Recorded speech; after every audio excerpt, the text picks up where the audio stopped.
Итгэхэд хэдий бэрхч хэлээ хэдэн сарын өмнө амиа алдсан нэгэн хоёр хөл дээрээ бүр болоогүй гартажаад барьчихсан зогсож байна гэж хэн санах вүлээ. Амьд хүн гэхийн аргагүй тархин нийл харагдаж бүтэн зүйл юу ч үгүй мэд гимтсэн зүс царайтай түүнээс Дино Мира гэд бүгд жирхэж болгоомжлно. Мира түүнийг таньсан бололд очих гэхэд хэдий анд нөхөр нь буцаад ирснийг таних байгаа ч аюултай буруу зүйл гэдгийг нь сануулж байгаа мэт Дино түүнийг хоригддаг. Гэсэн ч Мира түүн дээр очиж хамгийн анх уулзсны эдлээр өөрийн нэрийг хэлэгч угаасаа ярьж чаддаггүй дорж маань утга учир нь ойлгохдохгүйгээр орилож Диногийн урыг улам илүү хүргэтгэн. Хүрхий түүний үйлдэлээс харахад дорж маань ч гэсэн тэднийг таних амхандаа л түүнд юу болсныг тайлбарлах гэж оролдоно. Гисэн хидэж Дино доржоос болгоомжуулж Мира болон бусдыгаа хамгаалахад амьд үлдсэн хоёр зэрэг шашин номын ажлыг цаг алдалгүй хийгээстэй. Маргааш өглөө болж замаа цааш үргэлжлүүлэхэд нь дорж хамт явах гэгч Дино эсэргүүцэж Мира байгаа учраас тэд цуурсан байдалтай замдаа гарна. Бүхэл өдрийн турш урт замыг туулан явсаар зулцгууд ядрах үед аяллаа зогсоож хэсэг амс хийхэр болно. Дино аль болоход доржийг хайж үлдээгээд Мирагаас хол байлгахыг хичээгч манай хүн арга ивийг нь олгоод л тэднийг дагсаар байдаг.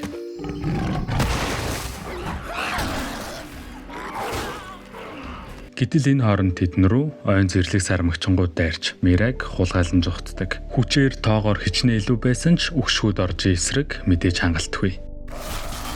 Хэдий өгсөн зомби шиг харагдаж байгаа ч эхнэр хүүхдээ хин хүнээс илүү хамгаалж чадна. Хүчтэй унснаас болж түүний гар бараг тасарч унах нь гихч их нэртэйгээ хамт байгаа шүү дээ. Дорж маань жомсоо нөхүүлж байгаа айтай гар хуруу гэд бүхий л гэмсэн хэсгээ оюулаад авна. Тэд цааш явсаар суурангаас хүүг хулгайлсан махчтай агууд хүрэлцээрнэ.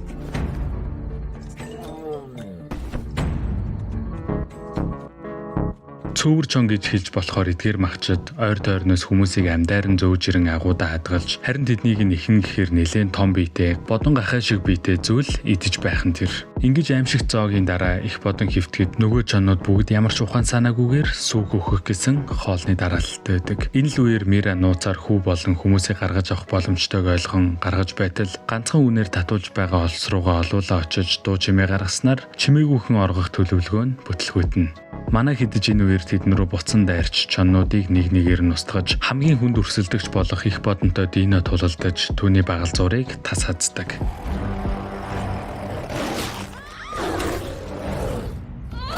Гэтэл Мира руу нэгэн чон дайрч түүнийг маш хүчтэйгээр агуун хан руу шидэж орхино. Мираг хамгаалж чадсангүй гэлтэй Дино доржийг Мирагаас холдуулахад Мира аль хэдийн ухаан алдсан байдаг. Хэдий хүүг болоод хүмүүсийг аварч чадсан ч байж болох хамгийн муу боломж нь Мираг эмтэх шүү дээ. Дино Мираг нуруунд дээрээ үүрэн хамаг хурдаараа суурин руу буцаж эмгэгний гарт хүлээлгэ өгдөг. Цус алдаж ухаангүй байгаа ч гэмтэл нь азар хүүхэд болон үрд нь аюул багтаа байдаг. Гинэтгэн суурин хүл толгоогоо алдаж айд сандралцсан хүмүүсээр дүүрнэ. Дорж маань сая л нэг юм тэднийг гүйцэрж байх нь тэр. Түүний гадаад байдлыг харсан эргээд айхын дээдээр айж түүн рүү мод чулуу шидэн хөөж эхэлнэ. Энэ үед нь Диноч түүнийг хамгаалсангүй. Явуулхан зөв гэж байгаа мэт чимээгүй л өнгөрөөдөг.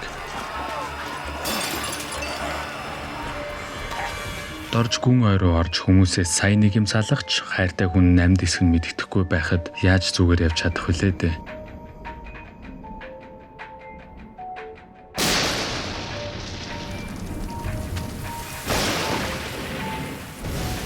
Орой болоход тэнгэр бүрхэж хүчтэй бороо орох үеийг ашиглан суурин руу нууцаар орж Мираг яг олох гэтэл Дино түүнийг зогсоодог. Нэгэн цагт хамтдаа ертөнцийг байлдан дагуулж байсан анд нөхөр нь мөн гэдгийг мэдэж байгаа ч нэгэнт үгүй болсон түүнтэй дахин зуралдах нь яасан ч зөв зүйл биш гэдгийг Дино орлох мэдхүчээр архиран тосхныг бүхэлдэн сэрээдэг. Энэ удаад дорж дахин ойн гүн рүү орсон ч хүмүүс амархан орхисонгүй. Хөөсөр нэлээд хол байх хүрхрээний оройд аваачдаг. Маргааш өглөө болж Мира сэрэн хамгийн түрүүнд доржийг хаана байгааг асууна. Бяцхан хүү тэдэнд тосхны иргэд болоод Дино хамтдаа түүнийг яаж гадуурхан хөөснийг нэг нэгэн гүйцүүлнэ. Доржийг гих цорын ганц хүн Мира түүнийг хайхаар явхад Дино түүнийг юугээд л ганцаараа ингэ явуулах вэ?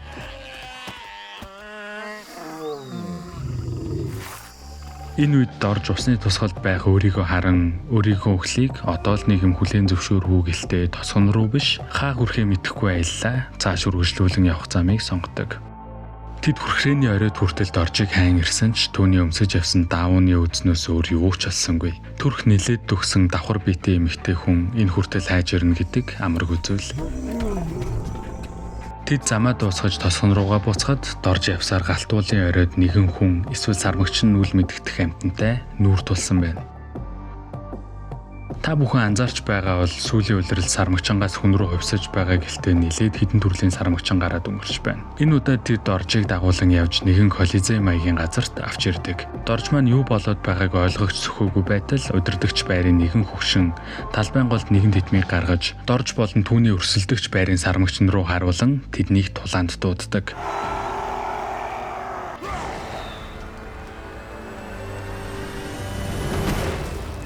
Өөрийгөө дайчин мэт хувцаслаж жад барьсан сармагчны эсрэг дулаан эхэлнэ. Сармагчин хэдий илүү хурдтай, зэвсэгтэй байж болох ч дорж бол зогсогдшгүй.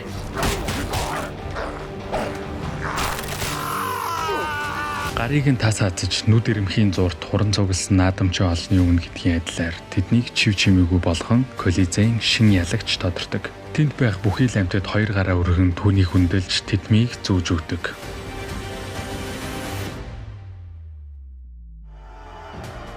Сармагчингууд шинэ аварга дагуулan явсаар галтуулын оройд ирэхэд бөгжний эзэн цоврал дээр галтуул руу үсэрж амиа алдсан Смигэлтэй адилхан нөхөр ирж шинэ аврагт тусгай бэлэг өгөхөр болно.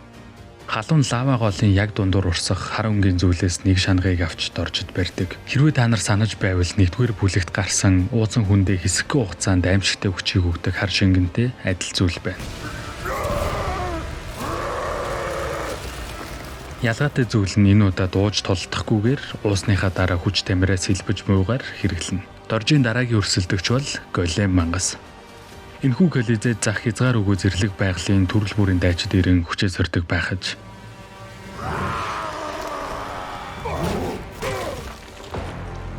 Харин энэ удаад дорж маань юуны төлөө тулдгаа сайн мэдж байна. Голем мангас түүнээс хэд дахин том биетэй ч удаан болохыг нь мэдсэн дорж түүнийг хурдаар илүүрхдэг.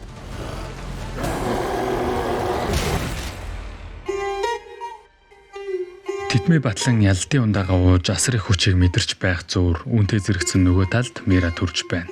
Дино түүнд санаа зовон тэсэн ядан хүлээсний эцэст охин эсэмэнд дүрдэг.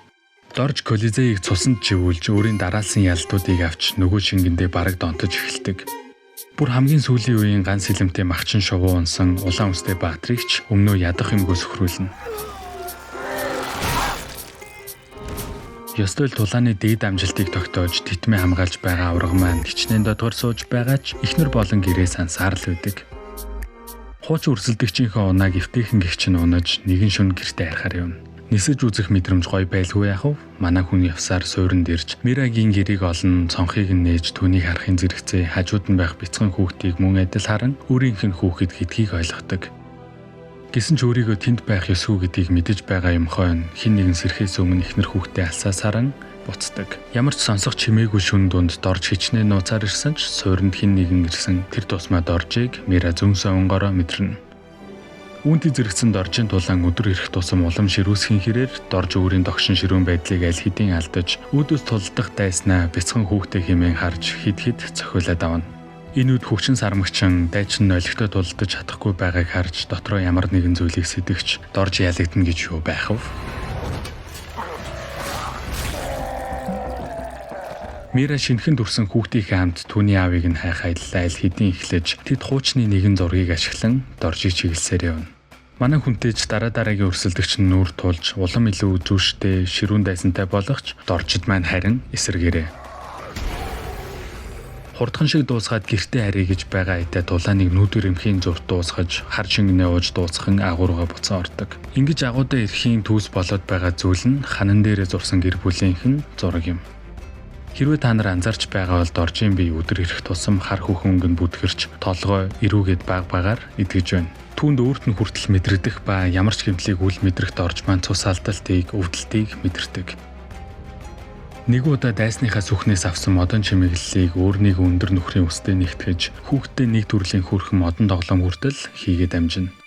Мэдээж түүний энэ үйлдэл удирдагчид таалагдахгүйгээр барахгүй доржид маань өөрсдийнхөө нэгийг хүртэл санал болгодог. Юугээд л үнийг нь зөвшөөрөхөв? Учир нь түүнийг бяцхан охин болоод ихнэр нь хайсаар байгаа шүү дээ. Хол замын аялалд Диногийн зулцгууд охиныг нуруунд дээр ээлжлэн суулгаж хоорондоо булаацалдах ба нам гүн ойн дундаас аратан ойртож байгааг хэрхэн мэдхүлээд.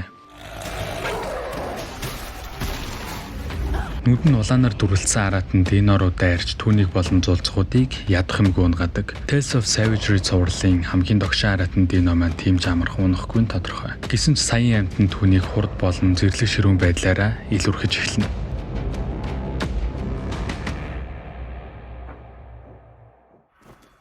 Харамсалтай нь энэ үед дорж тэдний хайн гэртээ очих хэдий ч тэд аль хэдийн зүрсэн байна. Харанхуй шөнө Мира хүүхэд Диноч тэр байхгүй байгаа нь түүнд төгшүүрийг төрүүлэхгүй яах вэ? Хурдхан шиг буцаж шуундаа суугаад тэднийг хайж эхэлнэ. Өглөө үр цайх үеэр голын хөвөн дээрээс Дино болон бусдынх нь мөрийг олж мөшгөн явсаар тулаан болсон газарт ирдэг. Цуснд будагдаагүй газар үлдсэн үг гэлтэй аимшиг түүнийг ухтан авахад бяцхан хүүхдийнх нь цуснд будагдсан мөр түүнд тохиолдож болох хамгал муу бүхнийг төсөөлүүлнэ. Мөрийг даган явсаар тасарч унсан гар болон модон зогдож өгсөн араатны зогцсыг олдог.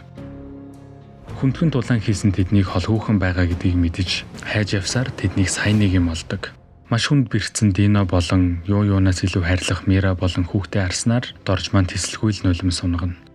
Ийм бүхний эцэст дорж маань өөрийн гэр бүлтэй эрүүл оюун ухаантайгаар дахин нэг уулзч чаддаг. Мираж түүнийг гайхан харж эрүүл саруул бүрэн бүтэн байгаад нь баярлаж Диноч доржийг харан амьд гэдгийг нь хүлээн зөвшөөрч буй мэт ямар нэгэн байдлаар дургуутсангүй. Охиндоо хийсэн бэлгээ үзүүлж халуун ам бүлээрээ одоо л нэг амар сайхандаа жаргах нү гэтэл тийм зүйл амархан болохгүй шүү дээ. Хаа нэгтгээс тэднийг харваж ухаан алдуулах ба тэр нь мэдээж нөгөө тулааныг зохион байгуулж байсан сармагчингууд байдаг.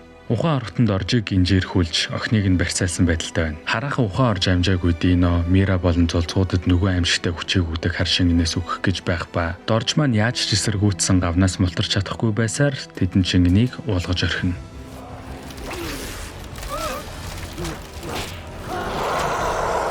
Нөхцөл байдал байж болох хамгийн муугар эргэж ямар ч удирдлаггүй хараа хяналтгүй аимшигтай аратан болсон тэд бие бинийгээ устгах харуулна.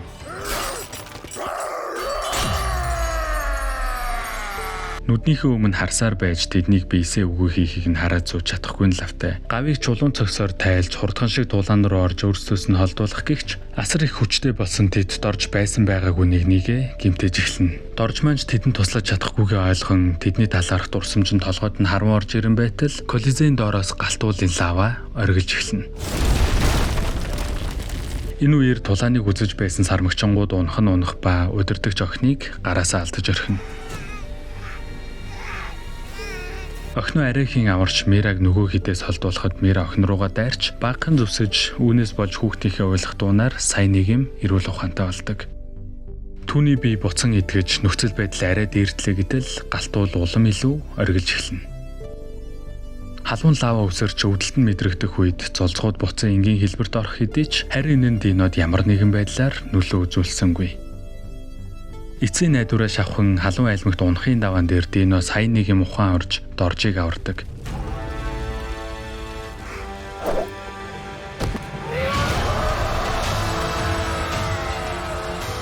Ийхүү манай хоёрыг одоо зогсоох зүйл гэж үгүй шүү дээ. Хэсэг хугацааны дараа дорж маань Мира болон охинтойгоо хамт амьдарч байх ба Дино болон зулцгуудын агуу буюу анх түүний сэлж байсан хадны зургуудыг нэмэн гэр бүлийн зургаа зурж дуусгана. Ийхүү зураглал өмнөх улирлын адилаар төгсөх ба энэ үед охин том болсон байгаагаар мөн түүний эцэг дорж хамт байгаагаар энэхүү амьд үлдэхийн төлөөх гайхалтай түүх маань аз жаргалтайгаар төгсдөг. Төгсгөл ирэх үед аз жаргалтай биш байвал энэ хараахан дуусаагүй байна гэх үгийг санагдуулам энэхүү бүтээлийн өмнөх бүлэгт дорж үхэж сүүлийн хэсгийг түүнгүүгээр харсан бол энэ удаад тэд хамтдаа бүрэн бүтэн байгаа нь жинхэнэ төгсгөл гэлтэй. Үүгээр энэ удаагийн видео маань дуусч байна. Видео маань таалагдсан бол subscribe дарж хажууд нь байрлах хонхон дээр дарахаа битгий мартаарай. Дараагийн бичлэгээр уулзтлаа. Түр баяртай.